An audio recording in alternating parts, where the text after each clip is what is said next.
फिर भी आने वाला प्रभु यीशु मसीह के नाम से सबको जय मसीह की।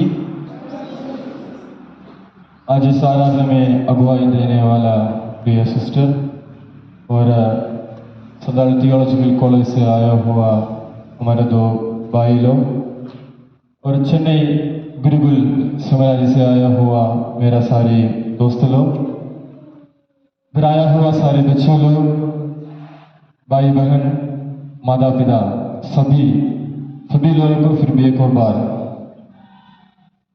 मैं धन्यवाद देता हूँ।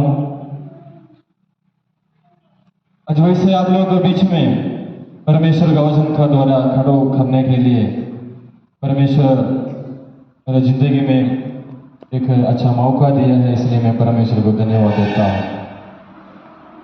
सबसे पहले मैं बोलना चाहता हूँ, मैं केरला से आ रहा हूँ, इसलिए मेरा हिंदी में थोड़ा गड़बड़ हो गया तो माफ करना है। मैं पहले पढ़ाई के लिए आने के पहले 4 साल मिशन में हमारा CSC मिशन में काम कर रहा था। मिशन का साथ मैं उधर से सीखा है हिंदी, इसलिए परमेश्वर को मैं धन्यवाद देता हूँ। आज इसलिए आप लोगों का बीच में मैं खड़ा कर रहा हूँ। आज आप लोगों को मिलने के समय बहुत खुशी हो रहा है, क्योंकि मैं जब मिशन फील्ड में था उस समय जैसे बोला ज़्यादा बच्चे लोग मेरा सामने आकर मेरे साथ उन लोग गीत गाते हैं, नाचते हैं। इधर है VBS होता है इधर? नहीं, वेकेशन बाइबल स्कूल नहीं होता इधर, लेकिन हमारा उधर VBS होता है, वेकेशन बाइबल स्कूल। जब स्कूल में छुट्टी होता है उस समय सारे बच्चे लोग एक कलिसिया में आकर हम उन लोगों को परमेश्वर का वचन सिखाएगा और गीत सिखाएगा। वैसे VBS होता है। इसे ज़्यादा बच्चे लोग उस समय मेरा साथ था, इसलिए आज इधर मैंने आज इधर आकर उधर हॉस्टल में गया है। बहुत मैं खुशी है, आप लोगों को मिलने के लिए अवसर मिला है, इसलिए मैं परमेश्वर को बहुत धन्यवाद देते हैं। हमारे पास टाइम तो ज़्यादा नहीं है, इसलिए मैं सीधा आज का वचन के लिए मैं आप लोगों को स्वागत कर रहा हूँ। आज हम इधर आया है, देखिए पिछले रात में हम सभी ने अच्छा से सोया है। सोया नहीं सोया है? सोया है? हाँ, ठीक है। मैं कभी कभी जो सवाल पूछेगा, ठीक है, अच्छा से जवाब देना है, नहीं तो मैं उधर ही आऊंगा, ठीक है? पिछले रात में हम बहुत अच्छा से हमने सोया है। आज सुबह हम उठ करके हमारा मंडली में हम आया है, लेकिन देखिए जितना लोग आज का इस देखने के लिए नहीं सकता था, बहुत लोग आज का इस दिन देखने नहीं पाया है, लेकिन परमेश्वर हम सभी को इधर लेकर आया है। इसलिए हम सभी लोग जो परमेश्वर वचन से जो बोलता है उसका अनुसार हम जीना चाहिए। आज एक नया विषय में हम लोग सीखेंगे। हमारा जीवन के लिए परमेश्वर का 3 मुख्य उद्देश्य क्या है? What is God's will for my life? What is God's will for my life? जब हम हमारा जीवन में देखने का समय, तब बहुत वक्त, बहुत बात हमारा जिंदगी में आते हैं। वो मैं जो कर रहा है वो सही है, नहीं है तो वो बुरा है। मैं उधर जाता है वो रास्ता सही है, नहीं है तो वो रास्ता गलत है। वैसे ज़्यादा वक्त हमारा जिंदगी में आता है। इस प्रकार हम दुनिया में जाने का समय, हम ऐसे इस दुनिया पर, इस संसार में हम जाते रहते हैं। उसका बीच में आज हम इस परमेश्वर हमारा जिंदगी से क्या चाहता है, परमेश्वर हमारा जिंदगी का बारे में क्या कहता है, उसका बारे में हम आज मनन चिंतन करने के लिए जा रहा हूं। सबसे पहले थिस्सलुनीय का पत्री 5 अध्याय उसका 16 से लेकर 28 तक वचन हमको वैसे दे सकता है। वहां पहला थिस्सलुनीय का पत्री 5 अध्याय उसका 16 से लेकर 28 वचन तक। फर्स्ट थिस्सलुनीय चैप्टर 5 verses 16 to 18। वहां वैसे लिखा है, सदा आनंदित रहो, सदा आनंदित रहो, निरंतर प्रार्थना में लगे रहो, हर बातों में धन्यवाद करो, क्योंकि तुम्हारे लिए मसीह यीशु में परमेश्वर की यही इच्छा है। हम इस वचन देखने के समय परमेश्वर हमारा जिंदगी में, परमेश्वर हमारा जिंदगी से ये चाहता है, हम सबसे पहले हम क्या करना है, सदा समय आनंदित में रहना चाहिए। हमारा जिंदगी, हमारा जीवन परमेश्वर हमको दिया है इस संसार में, तो सारी समय, सदा समय हम संतोष में, आनंद में रहने के लिए। लेकिन आज हमको दे सकता है, हमारा परिवार में, हमारा समूह में ज्यादा लोग दुख में बैठ रहा है, लेकिन परमेश्वर हमको इस वचन के द्वारा सिखाता है, हम आनंद में, हम खुशी के साथ रहना चाहिए। दूसरा बात है, हम निरंतर प्रार्थना करना है। तीसरा बात, हर बातों में धन्यवाद करना है। इस 3 बातों में आज हम मनन चिंतन करने के लिए हम जा रहा हूं। सभी लोग अपना आंख बंद कर दीजिए, प्रार्थना करेंगे। वचन के द्वारा हमको जीवन देने वाला परमेश्वर यीशु मसीह, हम आपको धन्यवाद देते हैं प्रभु जी सुंदर समय के लिए। फिर भी एक और बार हम सभी लोग आपका समूह में आता है। प्रभु जी, आपका वचन जो कहता है वो सही रीति से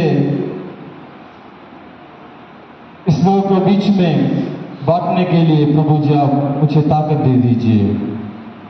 प्रभु जी, वचन कौन सा आत्मा से लिखा है, वो आत्मा से ये लोगों को समझने के लिए प्रभु जी आप मदद कर दीजिए।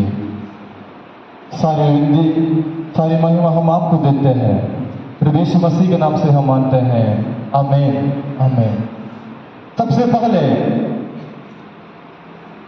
सदा आनंद रहना है, सदा आनंद रहना है। आज हम अभी इधर चर्च में बैठ रहा है, मंडली में बैठ रहा है, लेकिन हम सभी का मन इधर नहीं है। जो लोग का मन घर में है, जो लोग का घर मन अब जो लोग काम कर रहे हैं उधर ही है, जो लोग का घर मेरा बच्चा अभी क्या कर रहा है, मेरा पति क्या कर रहा है, मेरा पत्नी क्या कर रहा है, वैसे सोच कर इधर बैठ रहा है। लेकिन हम इस वचन देखने के समय पौलुस ने वैसे कहता है, हम हर समय हम संतोष में, आनंद में रहना चाहिए। ज्यादा लोग दुख में, निराशा में, अलग अलग प्रकार का चिंता में ज्यादा लोग इस समय बैठ रहा हो, लेकिन पौलुस ने फिर भी हमको कहते हैं, पौलुस का जिंदगी से हम वो सीखना चाहिए, हम हर दिन हम संतोष में, आनंद में रहना चाहिए। आज हम इधर पढ़कर सुना हुआ वचन व्यवस्था विवरण का पुस्तक 6 अध्याय उसका 4 से लेकर 7 वचन तक हम देखने के समय वहां हमको दे सकता है। Deuteronomy chapter 6 verses 4 to 7.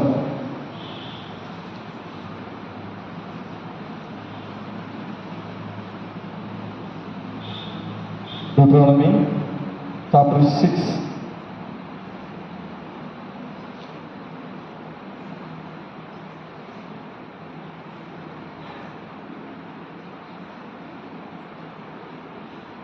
वहां हम देखने के समय परमेश्वर मतलब यहोवा एक ही है। वहां वैसे लिख रहा है, हे इस्राएल सुन, यहोवा हमारा परमेश्वर है, यहोवा एक ही है। आज हमारा जिंदगी में एक संदेह है, एक डाउट है, कितना परमेश्वर है, कितना परमेश्वर है। वो हमारा जिंदगी में एक डाउट, जो लोगों का जिंदगी में एक संदेह है। इसलिए ये वचन ऐसे कहते हैं, व्यवस्था उनका पुस्तक 6 अध्याय उसका 4 पद में हम देखने के समय वहां ऐसे लिखते हैं, परमेश्वर एक ही है, यहोवा एक ही है। हम जो रास्ता में जाने के समय रास्ता के किनारे बहुत हमको वो मंदिर दे सकता है, अलग अलग मंदिर हमको दे सकता है। उस समय हम सोचेगा इधर परमेश्वर है। चर्च में हम आते हैं, उस समय भी हम सोचे हैं इधर भी परमेश्वर है। लेकिन हम सभी को हमारा मालिक एक ही है, वो ये परमेश्वर है। वो परमेश्वर को हम प्रार्थना करने के लिए, आराधना करने के लिए हम इधर आया हुआ है। जब हमारा जिंदगी में हम एक निर्णय लेना है, हमको एक परमेश्वर है, वो परमेश्वर जो बोलता है उसका अनुसार हम आगे जाना है। वैसे एक निर्णय हम जब लेना है, उस समय से हमारा जिंदगी में आनंद आने के लिए, खुशी आने के लिए शुरू होगा। इसलिए सबसे पहले हम क्या करना चाहिए, पहले हम सोचना है, हम निर्णय लेना है, हमको एक ही परमेश्वर है। आज का हमारा परिस्थिति कल बदल होगा। जो लोग सोचता है आज मैं दुख में है, इसलिए कल में भी मैं दुख में था, लेकिन ऐसा नहीं होता है। हर दिन हमारा परिस्थिति वो बदल होता है। हमारा परिस्थिति कैसे बदल होना है वो हमारा मर्जी का अनुसार है। हम जो अच्छा बात कर रहा है, हम जो अच्छा बात मतलब हम वचन से हम क्या सीखना है उसका अनुसार है हम कल क्या करना है। नहीं हो तो हम आज क्या कर रहा है वो वैसे होगा। इसलिए हम आगे देखने के समय फिलिपियों का पत्री 4 अध्याय उसका 4 वचन हम देखने के समय पौलुस ने उधर हमको बताता है, हम आनंद में रहना चाहिए, हम आनंद में रहने के लिए सीखना चाहिए। जब हमारा जिंदगी में दुख आता है, निराशा आता है, चिंता आता है, उस समय हम रोने का जरूरत नहीं है, डरने का जरूरत नहीं है। हम क्या करना है, खुशी में रहना चाहिए। जो लोग आज क्या कर रहा है, हमारा पड़ोसी के पास ज्यादा संपत्ति है, उसका पास कार है, उसका बड़ा बड़ा वो घर है, वैसे सोच करके ज्यादा लोग आज दुख में बैठ रहा हो। लेकिन इधर पौलुस ने परमेश्वर का वचन का साथ वैसे कहता है, हम आनंद में संतोष में खुशी में रहने के लिए हम सीखना चाहिए, हम सीखना पड़ेगा। वैसे आजकल हमारा चर्च, हमारा मंडली में हम देखने का समय भी ऐसे होता है। जितना लोग आज इधर बैठ रहा है, अलग अलग प्रकार का समस्या का बीच में, दुख का बीच में इधर बैठ रहा है। अभी इधर बच्चा लोग बैठ रहा है, लोग सोच रहे हैं कल मैं स्कूल में जाना है, नहीं जाना है। कल वो टीचर ने होमवर्क दिया है, वो लिखना है, नहीं लिखना है। उसका बारे में सोच करके इधर बच्चे लोग बैठ रहे हैं। वैसे हम भी आज इधर सभी ने बैठ रहा है, लेकिन परमेश्वर वचन के द्वारा हमको कहते हैं, हम जब हमारा जिंदगी में दुख आता है उस समय हम खुशी में रहना है। अब जब खुशी में बैठ रहा है, रहना है, उस समय दूसरों को हमको देख करके क्या बोलेगा? वो सारी समय खुशी में रहता है, उधर परमेश्वर का नाम ऊंचा हो जाएगा। अब जो परमेश्वर को धन्यवाद देते हैं वो परमेश्वर का नाम ऊंचा हो जाएगा। आगे हम देखने के समय हमारा बीच में, हमारा आगे हमको दो रास्ता है, एक दुख का रास्ता है, एक आनंद का रास्ता है। उसमें कौन सा रास्ता हम चुना है वो हमारा जिम्मेदारी है। हम दुख का रास्ता चुना है तो हम सारे दिन हम क्या करेगा? दुख में पड़ेगा। हम आनंद का रास्ता हम चुने तो हम हर दिन आनंद में, खुशी में रहेगा। देखिए, हम इधर देखने के समय आगे हम देखने के समय व्यवस्था उनका पुस्तक 6 अध्याय उसका 7 वचन हम देखने के समय वहां ऐसे लिखा है, हम माता पिता लोग क्या सीखता है चर्च से, नहीं तो कलीसिया से हम क्या सीखता है वो हमारा बच्चों लोग को सीखना पड़ेगा। आजकल हम जवानी लोगों को देखने के समय लोग बहुत गलत रास्ते में जाते हैं। बहुत लोग अपना मर्जी से इस संसार में जी रहा है, लेकिन मैं पहले बोला है हम सदा आनंद में रहना है। वो आनंद हम जब परमेश्वर के पास आता है वो आनंद में हम रहना चाहिए, नहीं है तो हमारा दोस्त के साथ आनंद में रहना है, लेकिन उसको एक लिमिट है। परमेश्वर से ज्यादा आप लोग, नहीं है तो मैं परमेश्वर को ज्यादा हमारे दोस्त लोगों को ज्यादा मुख्यता इम्पोर्टेंट देते तो हमारा जिंदगी वो दुख में जाता है। एक वचन मैं आप लोगों को परिचित कर रहा हूँ, सबोपदेश का पत्री उसका 11 अध्याय उसका 9 वचन। सबोपदेश का पत्री उसका 11 अध्याय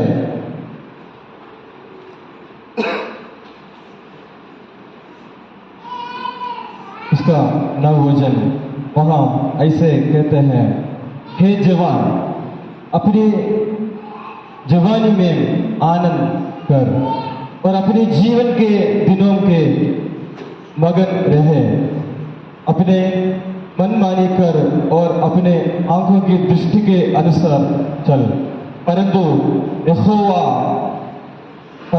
यही जान देखी कि इस सब बातों को विषय में परमेश्वर तेरे न्याय करेगा। देखिए वहां वैसे लिखा है, अपना जवानी का समय जितना मर्जी आपका आंख में क्या देखता है, इस संसार में अच्छा बात है बुरा बात भी है, उसमें कौन सा वाला हम चूज करते हैं, कौन सा वाला हम चुनते हैं, उसका अनुसार हमको परमेश्वर न्याय करेगा। अब सभी को विश्वास है ना, एक दिन हम कहाँ जाते हैं? मरने के बाद ऊपर जाते हैं, मगर परमेश्वर क्या करेगा?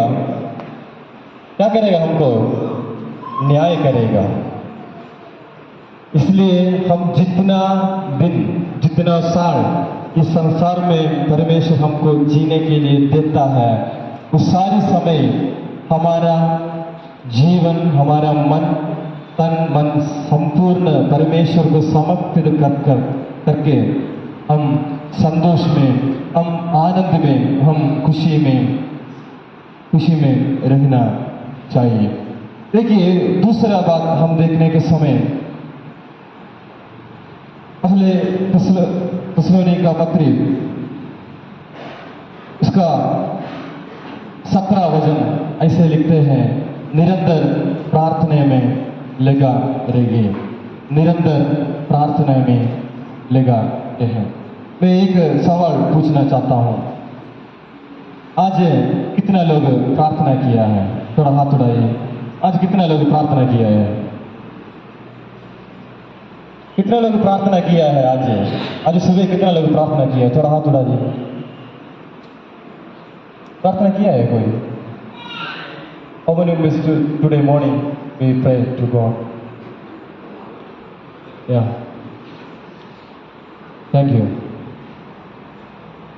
हम परमेश्वर हमको एक जिंदगी इस दुनिया पर दिया है। जब हमको समय मिल रहा है उस समय हम प्रार्थना करना चाहिए। हमारे जिंदगी में प्रार्थना जरूरी है। एक मसीह लोग जिंदगी में प्रेयर बहुत बहुत जरूरी है। देखिए, हम सभी लोग प्रार्थना करते रहते हैं, क्या के लिए? हमारा उन्नति के लिए। हमको जब पैसा की जरूरत आता है उस समय हम क्या करेगा? परमेश्वर को प्रार्थना करेगा, प्रभु जी आज मुझे पैसा चाहिए, प्रभु जी आज मैं इधर एक जगह पर जाता है, आप मेरे साथ होना चाहिए। वैसे बोलकर हमको जब जरूर हमारा जिंदगी में पड़ता है उस समय हम क्या करेगा? प्रार्थना करते रहते हैं। लेकिन वैसे नहीं है। जब हमारा जिंदगी में टाइम मिल रहा है, समय मिल रहा है, उस सारे समय हम प्रार्थना करना चाहिए। इधर हमको एक वचन हमको देखेंगे, पहले कुरिन्थियों का पत्र उसका 14 अध्याय उसका 15 वचन। पहले कुरिन्थियों का पत्र उसका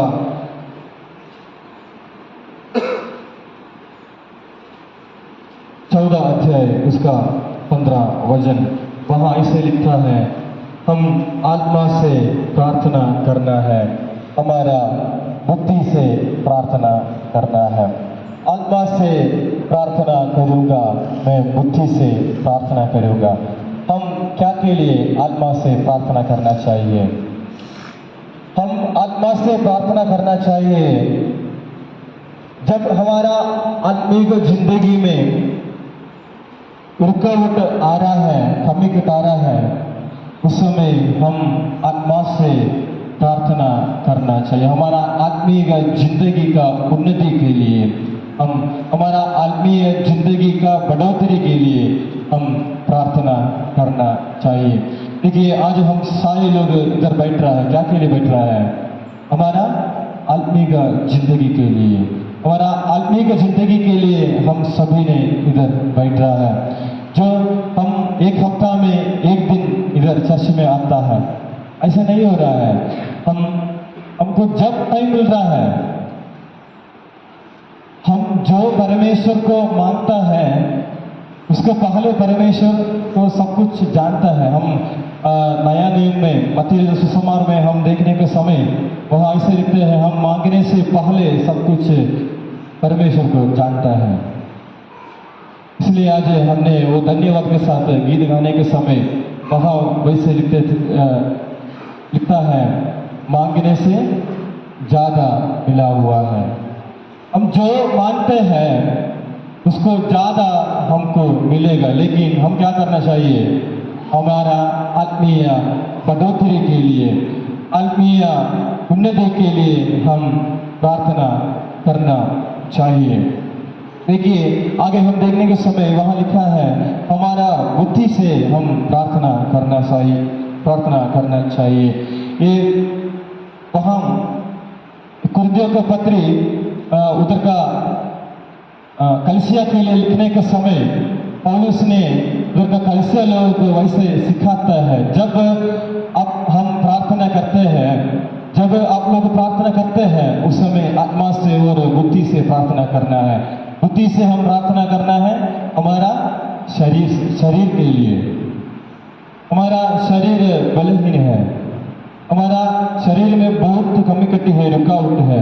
जो लोग बीमारी में पड़ा है, जो लोग अलग अलग प्रकार का समस्या में पड़ा है, वो तो हमारा बुद्धि का बारे में वो बोलता है। इसलिए हम हमारा बुद्धि से भी हम प्रार्थना करना चाहिए। देखिए आइए हम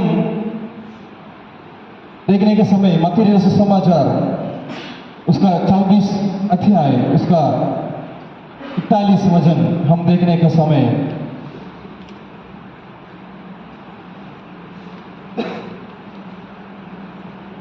वहां मत्ती रचित सुसमाचार वो लिखने के समय वहां मत्ती वैसे लिखते हैं, जो हम जब प्रार्थना कर रहा है, जो आज हमारा मन में एक बात है वो करना है, लेकिन दूसरा एक बात है वो मत करना है। वो शैतान हमको कभी कभी क्या करते हैं, कंफ्यूज करते हैं। वो शैतान कभी कभी हमको संदेह में हमको गिरने के लिए अवसर हमको देता है। इसका बारे में मत्ती रचित सुसमाचार में हम देखने के समय हमको वहां दे सकता है। हम जो एक बात करने के लिए हम जाने के समय हमारे पीछे से क्या बोलते हैं, वो मत करना है, वो मत करना है। अभी बच्चे लोग पढ़ने के लिए वो बैठ रहा है, वो किताब खोलने के समय क्या आता है, नींद आता है ना। मुझे बहुत आता है नींद, हम सभी लोगों को नींद आता है, लेकिन उस समय हम सोचना है वो तो शैतान का काम है। हम जब परमेश्वर का पास आते हैं उस समय हमको क्या करेगा, पीछे से खींचेगा वो शैतान, वो पीछे से हमको खींचेगा। लेकिन हम क्या करना है, डिसाइड करना है, हम चुनना है कौन सा रास्ता में हम जाना चाहिए। इसलिए हम विजय पाने के लिए, हम उन्नति होने के लिए हम क्या करना है, परमेश्वर जो बताता है वो हमारा जिंदगी में होना चाहिए। हर समय हम प्रार्थना करना चाहिए। वो अब लोग वैसे अभी इधर पादरी है, पादरी को बोलते हैं मैं वो किचन में काम कर रहा है, मैं कैसे प्रार्थना करूं, मैं स्कूल में बैठ रहा है, मैं कैसे प्रार्थना करूं, मैं गाड़ी चलाता है, मैं कैसे प्रार्थना करूं। ऐसे मत सोचना है, हम मन में प्रार्थना करना चाहिए, क्योंकि आज हम सभी ने इधर है। जितना लोग परमेश्वर को धन्यवाद करने के लिए अवसर नहीं मिल रहा है। मैं मिशन में था उस समय बहुत लोग अपना अपना घर में बैठ करके प्रार्थना कर रहा है, क्योंकि उन सभी लोगों को एक साथ एक संगति में आने के लिए वो अवसर नहीं मिल रहा था। लेकिन परमेश्वर ने हमारे जिंदगी में इतना बहुत अच्छा से परमेश्वर हमको अनुग्रह दिया है, अवसर दिया है। इसलिए हम हर दिन हम प्रार्थना करना चाहिए। आगे हम देखने के समय यशायाह का पत्री उसका 6 अध्याय उसका 18 पद हम देखने के समय वहां पौलुस ने जितना लोग हैं उन लोगों को भी प्रार्थना कर रहे हैं। वो खुद नहीं है, दूसरे लोगों के लिए प्रार्थना कर रहा है। देखिए हमारे जिंदगी में हम प्रार्थना कर रहे हैं, वैसे हमारा पड़ोसी लोगों के लिए भी हम प्रार्थना करना चाहिए।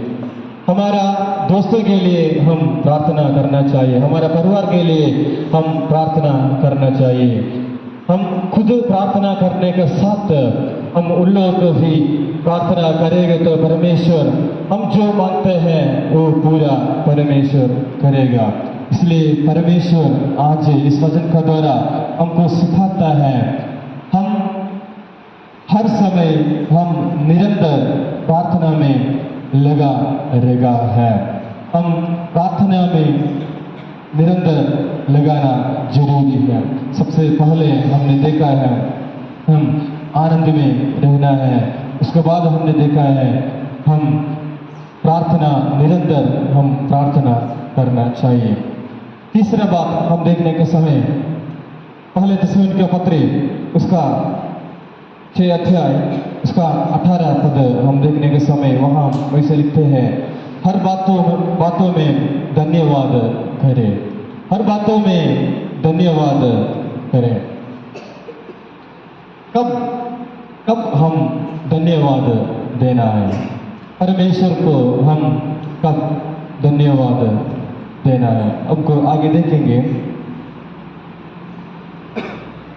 हम दूसरों को धन्यवाद देते हैं, वो जो लोग हमारे जिंदगी में हमको मदद करेगा, जो लोग हमको मदद करेगा, उस समय हम क्या करते हैं, धन्यवाद बोलते हैं। हमारा दोस्त हमको एक गिफ्ट देते हैं, उस समय हम क्या बोलते हैं, धन्यवाद बोलते हैं। हमारा पड़ोसी लोग हमको उन लोग एक स्पेशल खाना बनाते हैं, हमको भी लेकर आता है ना, उस समय भी हम क्या बोलते हैं, धन्यवाद बोलते हैं। लेकिन हम हर बात में हम धन्यवाद करना चाहिए।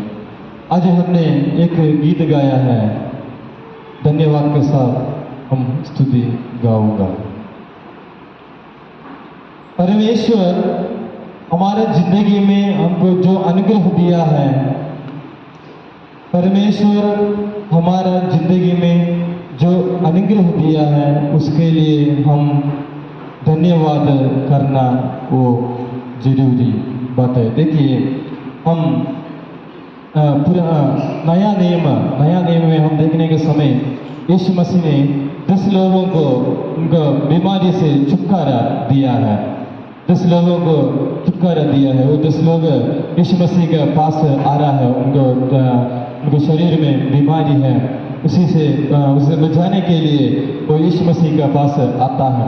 उस समय यीशु मसीह ने वो 10 लोगों को प्रार्थना किया है, उसके बाद क्या बोला है, आप लोग गांव में जाके बोलना है यीशु मसीह ने मुझे चंगाई दिया है।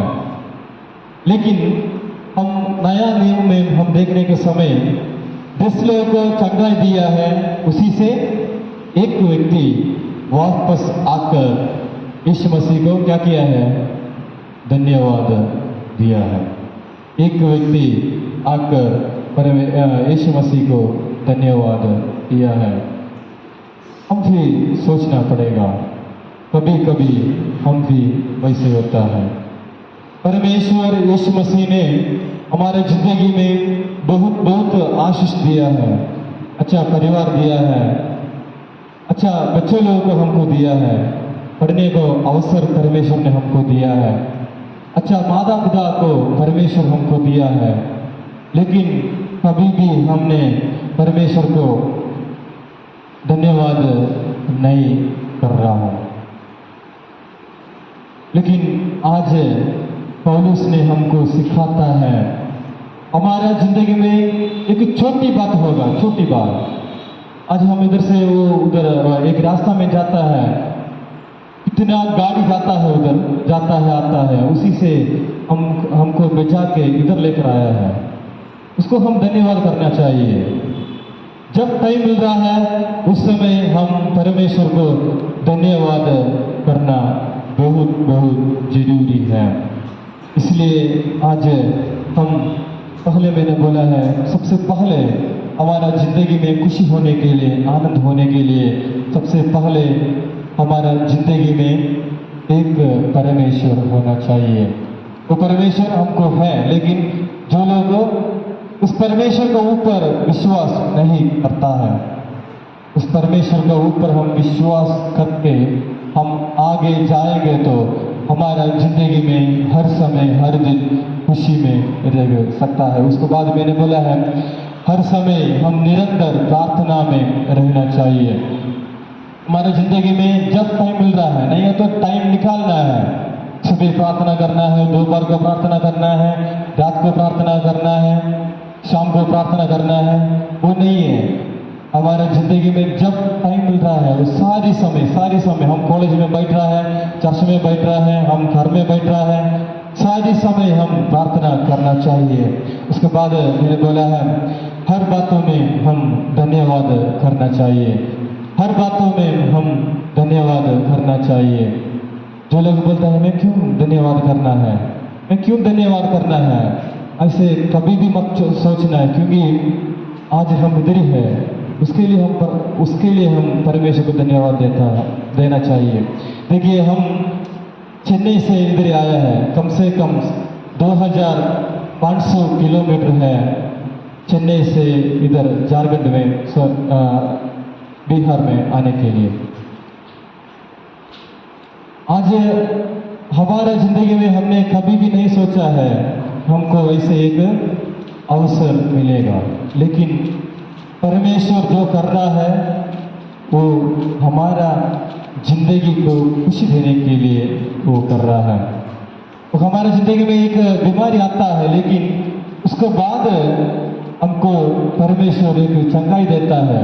लेकिन सभी लोग आज देता है वो क्यों परमेश्वर मुझे ये बीमारी दिया है, एक कैसे मेरे जिंदगी में ये रोग आया है, ये समस्या कैसे आ गया। लेकिन कभी भी हम सोचना चाहिए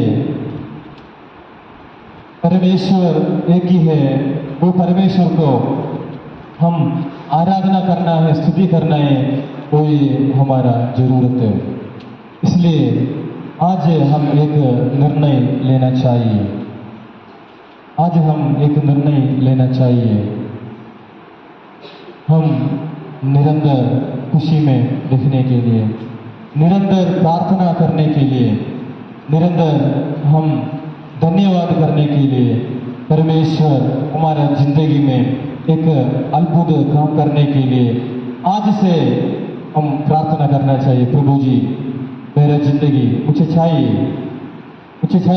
मेरा जिंदगी को संतोष में रखना है। प्रभु जी मैं आज से आपको मैं प्रार्थना करूंगा, मैं आपको धन्यवाद करूंगा। वैसे एक निर्णय आज हम इधर से निकलने के पहले हम लेना है।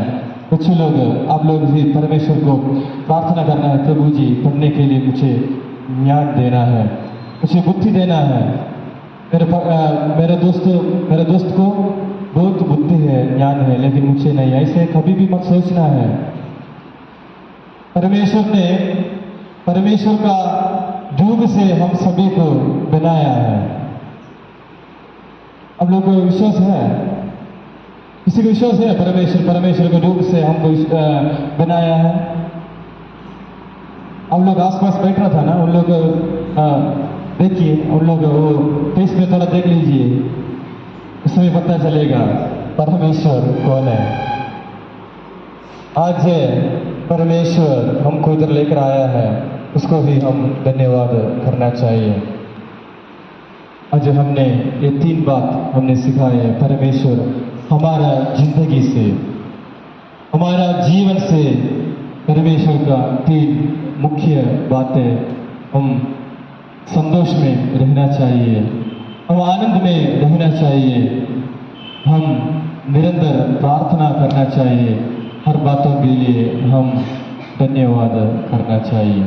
इस वचन के द्वारा परमेश्वर हम सभी लोगों को आशीष और अनुग्रह दे। आमीन।